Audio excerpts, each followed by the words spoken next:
Have you ever just looked at the way the world is run and thought, is this system really working? Well, today we're diving into a pretty radical blueprint for a complete overhaul of global governance. This comes straight from the pages of the Global Manifesto, so let's check out what it's proposing. So let's just start with a huge question. Think about the problems we're all facing, right? Climate change, pandemics, huge economic gaps. These things don't stop for a passport check at the border. But our political systems, they're almost entirely built on the idea of borders.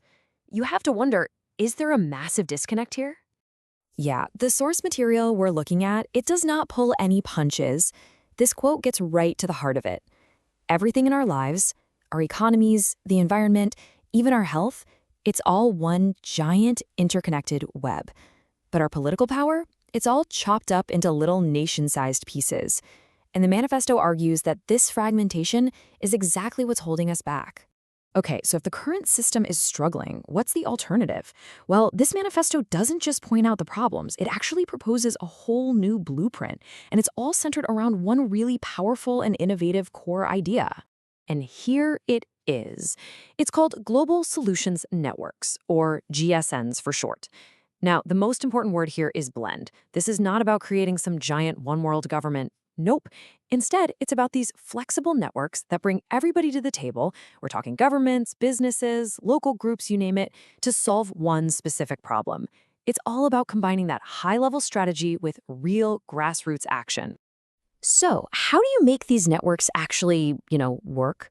Well, the whole proposal rests on 4 key pillars. Think of them like the 4 legs of a table. They hold the whole thing up. We're going to break them down one by one, starting with the rules themselves. All right, first up, let's look at those first 2 pillars. This is all about setting up the basic rules of the game, and, more importantly, how every single one of us could actually get a voice in this new system. Pillar 1 is all about creating a level playing field. It calls for a really solid global legal framework.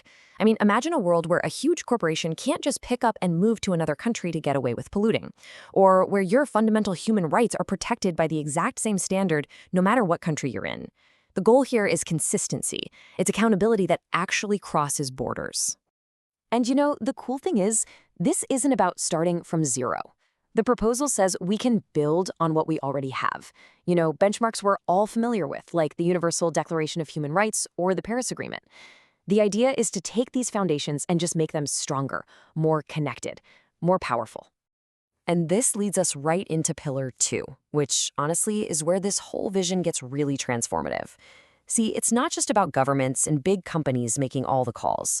This part of the plan envisions a system where global citizens, people like you and me, have a direct line to influence the policies that affect all of us. So how in the world would that actually work? Well, the proposal lays out some really specific ideas. We're talking about things like global referenda on huge issues, or digital platforms where we could all debate and consult on things. It even suggests participatory budgeting on a global scale, where we, the citizens, help decide how huge international funds are spent. The whole point is to make global governance feel genuinely democratic. Okay, so we've got the rules, and we've got a way for people to participate. But what about power? Who's in charge? The final 2 pillars get into the nitty-gritty of the structure of this whole new system. Pillar 3 completely rethinks what leadership means. Instead of leaders who only represent their own nation's interests, this system would have leaders whose actual job is to serve humanity as a whole. And, crucially, they'd be held accountable by everyone through global oversight committees, totally transparent reporting, all to make sure their actions are for the collective good. All right, now for the 4th and final pillar, and this one might be the most radical of all. This deals with the actual architecture of how things get done. And it's not about choosing between a top-down approach or a bottom-up approach. It's about blending them into something totally new. Let's just quickly explain the 2 models it's trying to combine. So on one hand, you have vertical governance. Think of a traditional corporate hierarchy, Top-down, centralized. It's efficient, but it can also be pretty rigid. Then on the other hand, you've got horizontal governance. Think more like an open-source project or a grassroots movement. It's democratic, it's collaborative, but it can sometimes be a little chaotic. So what happens when you bring all 4 of these pillars together? Well, the manifesto paints this picture of a blended future, one that really tries to get the best of both worlds. And really, here's the main takeaway. The ultimate goal is a hybrid system, something that has the efficiency and speed of a top-down structure so it can actually get things done fast, but it's also constantly being guided and held in check by the democratic energy from the bottom up.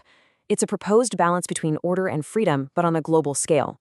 Of course, a vision this ambitious, well, it raises some huge questions. Is a system of these global solutions networks one that balances global laws with direct citizen participation? Is that truly achievable? Or is it maybe a utopian fantasy, an ideal that underestimates the raw power of national interests and just plain old human nature?